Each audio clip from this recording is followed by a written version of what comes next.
so excited to introduce you to my great friend and real estate professional and expert in 1031 exchanges and taxes, Mr. Lance Groth. Lance, thanks for being here. Thanks, man. Appreciate it. Yeah, thank you, man. So I have to tell you guys that when I first moved to America, I had this wealthy couple that when I finished talking to them, I asked them for one word of advice, and they told me 1031 tax deferred exchange. And I had no idea. I had no idea what that meant. I was like, "Is that a syllable or a school I should take, a class I should take, or something?" And I know you're an expert in that, Lance. Yeah. So before we jump into that, I want to hear more about your story. And sure. You know, I know you're from the Caribbean, and so tell us, take us back. Well, I was raised in Hartford, Connecticut, but I was originally born in St. Lucia, which is a Caribbean island. So, oh, wow. Yeah, it's definitely a ways back. My mom left the island when we were 7 and took us to America and said we're going to follow the American dream. Oh, wow. So you remember being on the island, or like what was it like? I would walk like 2 miles to school at the age of 6, by myself. Oh, wow. Yeah, I remember walking through like a big gardens of flowers and hanging out at the school, meeting with my friends.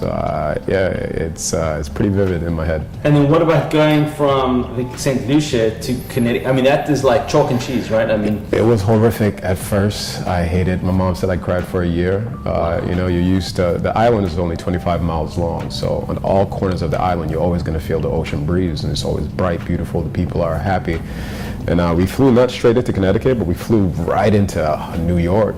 And it was like going from this beautiful tropical island to this industrial, smog-infested iron machine. And it was a tough adjustment.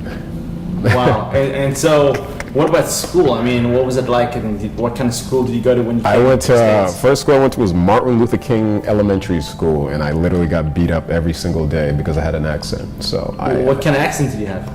We speak patois, so patufeo, pita, Okay. So, like a French yeah, kind it's of like accent? a French broken down. It's like Creole. It's like broken Creole. down French, Okay. So I got beat up every day, and I just hated America because they. But you had haters, because that's actually quite a cool accent. You know what I mean? I believe you were still. It's cool now. It was not cool in like the 3rd grade. High school was a bit of a transition because towards the end, I actually got into boxing. So my whole life was fighting.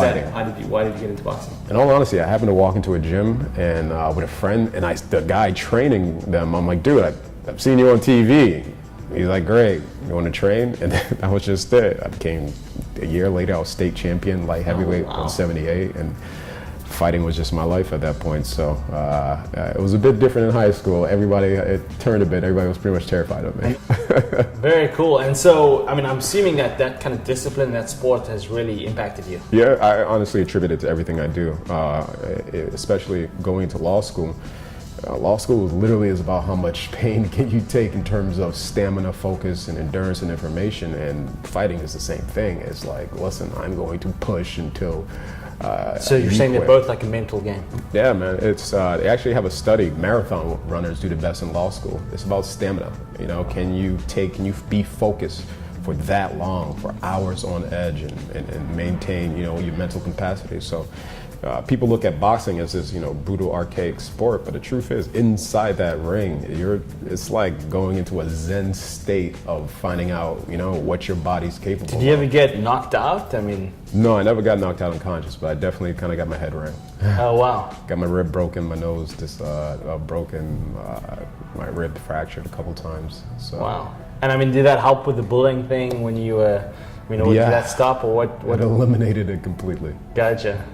Tell us the story. What happened? So my trainer, we have the Golden Gloves, which is like the Super Bowl of boxing every year, and I just trained for 6 months. I dropped down 30 pounds, and I just turned my body into a machine. And walking out of that gym prep for the Golden Gloves, I just remember my trainer saying, "Congratulations, you can now demolish 99% of the people you encounter." And I was like, huh, that's funny. But he also says this, to whom much is given, much is expected. So most boxers who are, very trained in the art of violence, they're actually the most disciplined, because what really happens is you just get the volume turned down on everything else. You know, when fights break out, people kind of scatter and they freak. When fights break out, like everything slows down for me. It's because you're just used to that type of chaos. I love that quote. Have you used that in any other aspect of your life? Yeah, that's like, you know, a lot of the reason for why I do charity is to whom much is given, much is expected. You know, people say I overwork, I overkill myself, I run 2 companies, I'm here, I'm there, and I tell them it's because I've been given a lot, you know, by my mentors, by my mother, by my brother. You know, people literally put time and strategically planned my future. So I do the same because it's expected of me, because I've been given a lot. Is that a heavy sort of burden to carry? Because, you know, there's different sort of ambition or sort of motivating factors for different people. Some people have nothing, and I know you don't come from much, right? And then some people are given a lot and opportunities and they take it and go with it. But some people also sort of split that or... No, it's not a burden.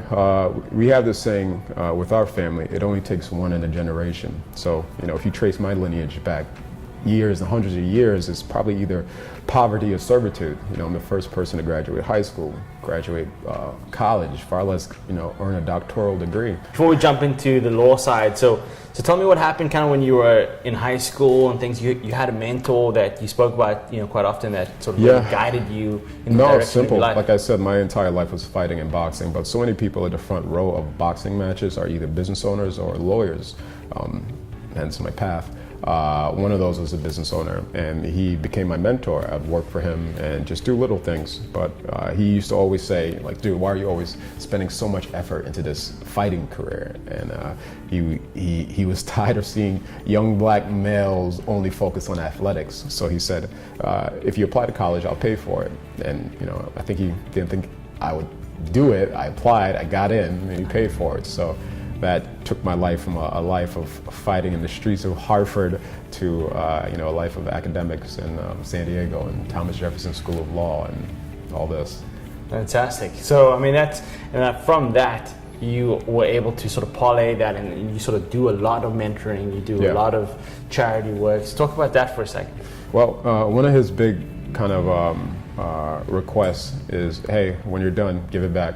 Simple as that. Like, hey, I just put you through college. No, he was 35 when he put me through college, and I think I only but recently realized it was actually very difficult to put another, you know, a grown adult through college, and his requirement is just I give it back. So as soon as I was done law school, started my career, I formed my own charity, and the whole premise is, one, teaching kids how to network, but what develops from it, these professionals teaching young kids how to network, is they build a mentor-mentee relationship where, you know, adults give kids advice in their career, and the kids aspire to be those same adults in their professions. So that was just my way of kind of doing the same thing. And you were able to sort of, you know, from having the right mindset and being appreciative and really kind of having focus from the discipline that you've had, you sort of got into law, which got you into real estate and became a tax specialist in that. Talk to us about that path that you took. Well, honestly, leaving my third year law school, I actually got into investing with a business partner from back home, and we bought like a 6-unit in Southside Chicago, and it appreciated, and we were ecstatic. We're like, let's sell this thing, let's get that equity out of there, and then, you know, anytime you sell a piece of property, it's a taxable event. And then when you just stare at, you know, between your state tax, federal tax, your depreciation, recapture tax, it averages just 33% of your profit. You know, Well, tell us the numbers. So what did you buy the sixplex for, and what were you going to sell it for? Like, tell us the details. Oh, it was a simple thing. It was probably like a 250. We sold it for 420. And you were looking at maybe paying like, I think it was 66,000 in taxes, and we just wasn't having that. Oh, wow. So that's when we started doing research, and I bumped into 1031 exchange. And I was working at a family law firm at the time, and I just remember absolutely hating it with a deep-seated contempt. Hating which part?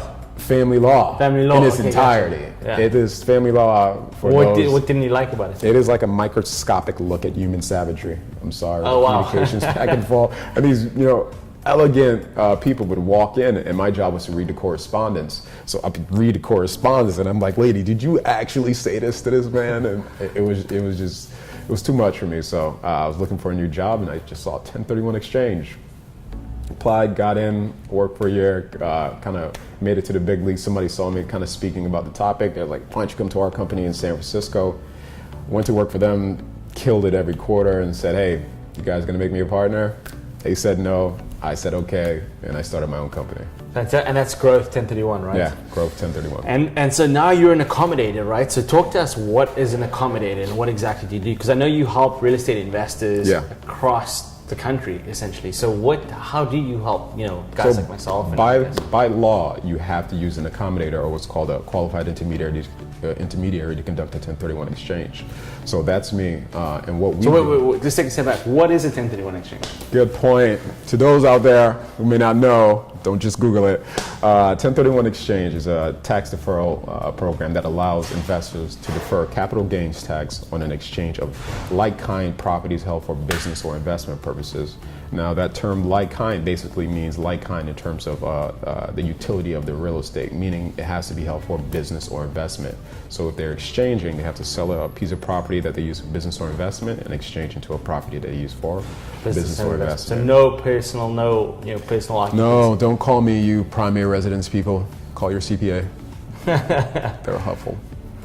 So you saw that as a 1031 and you decided to jump into that? No, it's my passion. In law school, I still focused in tax and property law. Like, I was just fixated with the idea of owning land. Just landowners. When you read history books, even laws were shaped like you have to be a landowner to qualify for this law, landowner. And I just kind of got fixated on the idea. So I used to always study a lot of property law, the conveyance of property, owning, the fee simple, being able to give a life estate, all of these different things. And it just caught my eye. So being an accommodator was right up my field. I get to geek out about property and tax law and, study conveyances of going from a trust to an LLC to a DST. And it's just my thing. So with being an accommodator, it allows me to kind of geek out, but it also allows me to give people a ridiculous benefit because it services people in the real estate professional community. Now, often people in the real estate professional community kind of just focus on the commission, the money, and getting the dollar bill. Some people don't put enough effort in the academics of it. I put all the effort in the academics of it. And explain that. Well, you can go and get your real estate license, $300 or whatever it costs to get your license. That doesn't mean you just go out there and start selling. Like, you have to increase your tools. You should study structural, buildings. You should study the architects. You should study everything about your profession, and you should definitely study the tax law surrounding it because so much of it impacts the client at the point of sale. So they may not have that. They may not, spend over $170,000 to get a law degree, but me, I can I can give them what I know, free of charge. Like, here, I'll just educate you. So you're saying, as a real estate professional, it behooves you to not just study the sales and commission side of things. It's it's the marketing, it's the law, it's the tax, it's the management. Be kind of sort of grow with your education? Yeah, with me personally, I think people should always be learning. I try to stay on 2 books a month, like just on a personal basis. But in your profession, a real estate agent has, by law, a fiduciary duty to their client. And that fiduciary duty, if they're a real estate agent, they hold themselves out to be the authority on all matters of real estate. Well, real estate includes business, law, taxes, the structure of the building, even the interior design. So real estate agents shouldn't just fall short of just getting their license. They should improve their kind of knowledge on all areas that includes a real estate transaction, because if they have that fiduciary duty to their client looks at them as, you are the authority on the matter. So an example is, sometimes I'll get a real estate transaction and it'll be after the fact. And let's say it's a property that's a primary residence, so I can't help them. But I'll get to look at it and they'll sell the property and they'll have the client pay the taxes. And let's say the client will live in the property a year and a half, and I just look at the agent like, did you know anything about the homeowner's exemption? If this client stayed in the property 3-4 more months, they could have saved $250,000 on taxes if they're single. And these egregious mistakes. $500,000 if they're married. And $500,000 if they're married. And that's an egregious mistake. When people sell property, half of the time it's the biggest transaction of their life financially. These things cost millions of dollars. And if you're letting your client pay taxes that they don't have to, that is not the best thing. No, you're not serving your clients as best as you can. No, I love the education component. I definitely believe in that. Also trying to read as much books as I can on a monthly basis. But what do you see happening with the market? I mean, there's a lot of activity, there's a lot of motion. Are you concerned? Are you excited about the market? Excited. Yeah. I mean, what is it? $1 billion allocated to our transit system. $2.2 billion seaport renovation. $400 million Ritz-Carlton. UC San Diego, the medical center is talking about coming downtown. You ask anyone that's been here 20 to 30 years, they'll tell you none of this was here. Like what we see now was here 20 to 30 years ago. And the same pace that they moved from that point to this point, they're probably picking it up moving forward. So I'm excited to be a part of it. Both you and I, all the people that are kind of in it now, it's with all this money coming in, all this construction, there's no way we can't be a part of it, in some way or another. So it's a lot of activity, a lot of push for economic growth in downtown San Diego, and it's fun to see those title reports come across my desk. I'm like, hey, I know this street, I know this guy. That's cool. Well, Lance, thanks for being on the show. I appreciate it, man. Really good to see you. If people want to get hold of you, what's the best way? It's very simple. You can call me at 619-991-1031. See what I did there? All right, thanks again, Salam. Appreciate it, man.